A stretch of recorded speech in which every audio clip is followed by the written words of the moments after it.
Police জনগণের বন্ধু তা এখনো প্রমাণ করা যায়নি বলে মন্তব্য করেছেন পরিবেশ ও জলবায়ু পরিবর্তন বিষয়ক উপদেষ্টা রিজওয়ানা হাসান।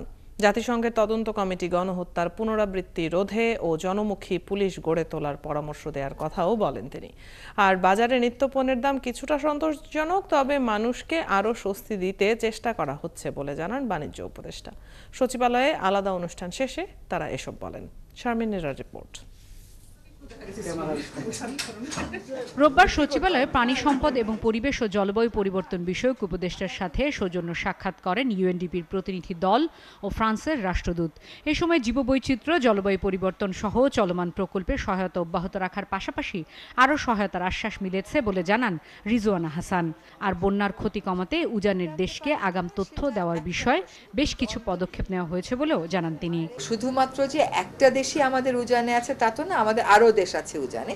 সকল উজানের দেশকে আমরা বলবো যে জলবায়ু পরিবর্তনের এই প্রেক্ষিতে আমাদের জরুরি হয়ে গেছে এই তথ্যগুলো নিয়মিতভাবে আদান প্রদান করা।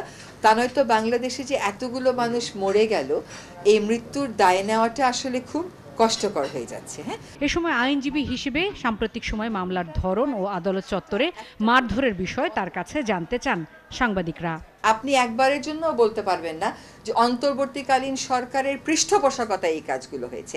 হ্যাঁ, আমাদের সীমাবদ্ধতা আছে। আপনারা জানেন যে 5 তারিখে যে সরকার ফল করলো, তারপরে অনেক দিন কিন্তু পুলিশ প্রশাসন মাঠেই ছিল না।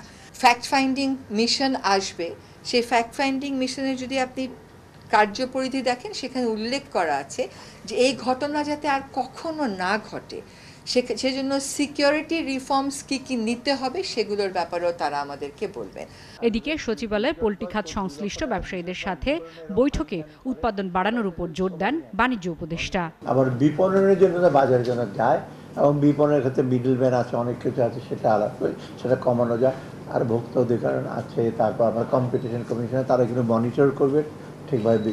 মোট কথা, প্রোডাকশন মার্কেটিংয়ের যে কস্ট, বাজার আর ভোক্তার কাছে বিরাট ব্যবধান থাকতে পারবে। পণ্যের সাশ্রয়ী মূল্য নিশ্চিত করতে জাতীয় ভোক্তা অধিকার অধিদপ্তর যথাযথ তদারকি করবে বলেও জানান বাণিজ্য উপদেষ্টা।